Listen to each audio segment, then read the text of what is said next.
Welcome to the Recruiter Startup Podcast. My name's Dulta Doherty, and in this podcast series, I'll be speaking to investors, advisors, entrepreneurs, and recruiters who are based all over the world, and we'll be discussing how to set up, scale, and operate a world-class recruitment company. Now, today, I just wanted to give you some of my lessons learned from going on this content journey. I suppose I'll start with, we started the podcast, it must be coming up almost a year now, and it's just flown in. I think maybe it was 10 months ago, I'm not sure, but we've done over 100 podcasts, and we're at 60,000 downloads, which is more than we expected. I didn't know how it would work, didn't even know if I'd go beyond creating 2 or 3 podcasts, but it's evolved into something else. And I kind of wanted to just walk you through what we're up to now and how maybe you could copy this for your own recruitment business. So the audio piece that we've done is through the Anchor app, and I haven't really used any equipment or anything. But as the podcast has evolved, we've kind of had to step it up a little bit. And one of the things that we did recently was we went to New York, we hired a videographer. Because it was the first time we were doing this, we were conscious to try and keep cost under control. So we found somebody on LinkedIn, a student who was doing a master's degree, and we got her to follow us around and give her kind of samples of some of the stuff that I wanted and how I'd like it edited. And I have to give a shout out to a guy called Joe Mullings, who's a guy I follow on Facebook and on LinkedIn. He owns a search firm, and we had him on the podcast, and I think he creates great content, and it's edited very slickly. Now, I don't have his budget, so I had to say, look, I appreciate, I can't have it completely like this, but if you can get it close to that, that's kind of the feel that I want, and then I'll put my own vibe in. I mean, I'm not him, So we did that. We're getting all that content back this week, and we then thought, God, this is great. We've got to partner with our clients in New York, meet all the people that we've placed over the years, and create a load of good content and interview them, and it was just a brilliant piece, a brilliant body of work. It hasn't been released yet. Because when you hire a student, you're still waiting for the edits to be done and all of these things. So it's not quite the same as if you go to a production company. They can just bash it right back to you and you get what you want. So the next time that we did it, and we did an event in Brighton last week, and that was with Roy Ripper, Backdoor Barry, the recruiter's lawyer, and Mark Zanowski. And it was really interesting. We sat around. We sat around a very, very nice alternative bar in Brighton. I hired a proper production team, so we had a 2-camera setup, and we spoke for an hour, covering a load of topics. Mark has successfully set up, scaled, and sold a recruitment company, and he now runs 2 recruitment companies.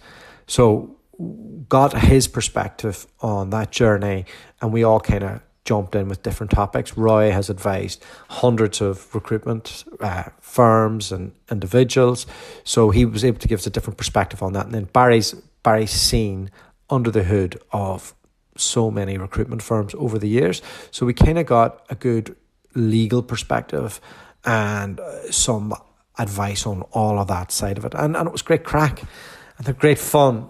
And it really works. We got that back last night. So now what we have is we have quite a lot of content. I got the website redone. I got the branding done, courtesy of a couple of friends who really helped us out with that. And now we have to figure out, how do we translate our audience on the podcast, our audience on LinkedIn, and figuring out how we drive all the right activity to the right places. And the way that the next stage of this for us is, I've been following Gary Vee, and he has a framework, the GARYVEE Content Model, he calls it, and it's how to make 30 pieces of content from a single keynote. So what we did last night was we jumped onto Upwork and we found a video editor in the Ukraine. And we said to her, look, here, we listened to the piece of content that we did for Brighton, and we went through and created 30 highlights from it. Said, okay, it starts here, it ends there. Here's the topics. I want you to have a look at the way Gary Vee posts this stuff. So we screenshotted his way of doing it. We then sent that off. She agreed to take on the task, sent that off, and she will then send that back to us probably by next week. Going to cost me probably about $7 an hour to use her.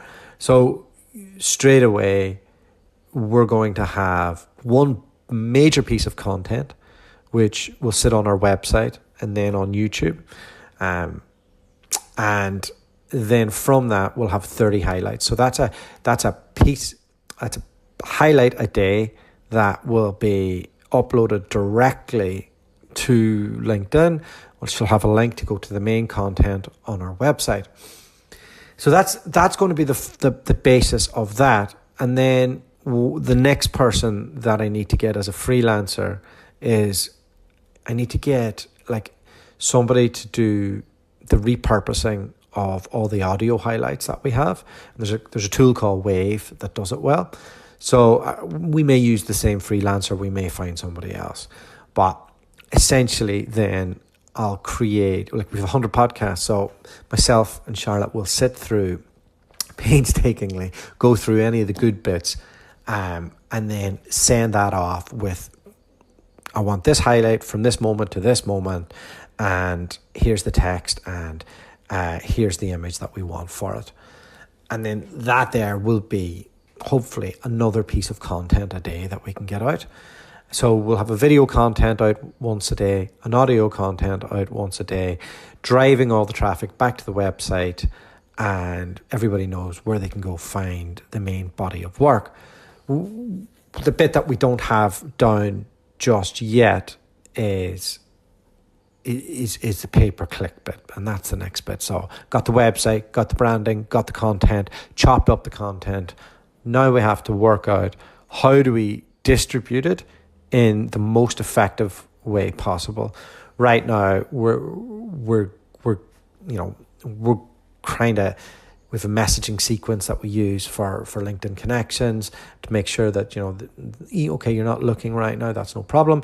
Here's something that might be of interest to you. Hope you get value from it. So that's where we've been so far, but we've got a real taste for doing these events now. And look, I'll be perfectly honest, we're completely winging it, but the first couple really worked, and the guests were all delighted to be a part of it.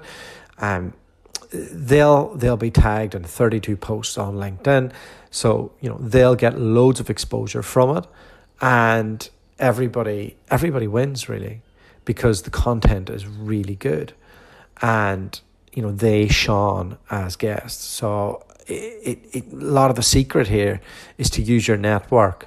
And luckily, because I did 100 podcasts, I was able to go, okay, who is really good, like who can really tell a story.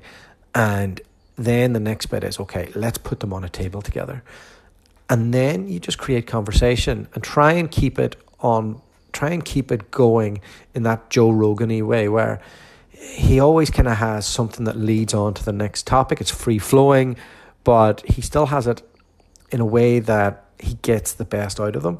And that's what we're kind of aiming for with these events. So that's led us to partnering with an advisory firm for our next event in London, and two CEOs of scalable recruitment firms that are launching around the world. And we've got a venue booked. We've got a videography team. We'll use the same one again. It's quite high end. And that we're probably considering taking an audience of 30 people in. So they could be search firm owners, or they could be recruiters in the London area. We'll be sending that out to our mailing list. So completely just figuring all this stuff out on the go, really. But it's not rocket science, and there's not a lot of people doing it very well. So I think most of us can emulate this when we're going after our own niche. Celebrate your connections, your clients, all the great stories that you hear. Try and put that into a narrative. Get them on a podcast. Create highlights. Get an event going. Create highlights. Make sure it's all videoed, and then get your distribution right. So that's what we're up to. Don't know if there's any money in it, to be honest, but we're really enjoying the process. And my wife Charlotte has just come back into the business, and she's reinvigorated with it all, and it's really pumped her up after being on maternity leave for basically the last long time, having 2 kids, and it's given her something to get her teeth into in the event management and that side of it. And it's changed the way our clients view us, and hopefully it'll start to change the way our audience, or the recruiters that we try and recruit, we try and advise, hopefully it starts to engage them on a different level, and eventually comes back to the ROI. But that is it, really. Just wanted to throw out some thoughts on what we're up to. This LinkedIn Live stuff that's going to happen, we're going to have to, that's going to change things, I think. I can see the podcast that I'm doing changing to being a video podcast with the guest, stripping that audio, creating the podcast from the audio then, because I can just imagine as soon as we can get access to LinkedIn Live, here's a show, it's on at this time, it's going to be a bit of a game changer, I think. And then you chop up the highlights of that forms another piece of content, and then it goes out there. Now, there's just going to be so much noise out there, so we just have to make it really good and get the narrative right, and hopefully we can do that. And just on these events, the podcast has hit 60,000 downloads. We have access to the highest profile CEOs in the recruitment world. So if you'd like to become a sponsor, let me know. You could even take part in one of the podcasts. And given the amount of repurposing that's going to be happening through our LinkedIn audience, through the podcasts and all the rest, you'll get a tremendous amount of exposure to our recruitment network and audience. For me, I'm not really trying to make any money off any of these events. It's not a core part of our business. I would just like to be able to cover the costs so we could do more of these events. And then eventually, hopefully it'll lead to something, or in the meantime, it's just given us a whole new avenue to learn new things and to embrace our network. So thanks for listening today. If you have any questions on this, just hit me up. I'm always available to chat, and just hit me up on LinkedIn, and we will be back later on in the week with another podcast and another awesome guest. So if you could do me a favor and share this podcast to any recruiters that you might think would find it interesting, that'd be much appreciated. And if you'd like to come on the podcast, just hit me up. All right. Happy hunting. The podcast you just heard was made using Anchor. Ever thought about making your own podcast? Anchor makes it really easy for anyone to get started. It's a one-stop shop for recording, hosting, and distributing podcasts. Best of all, it's 100% free. Sign up now at anchor.fm/new. That's anchor.fm/new to get started.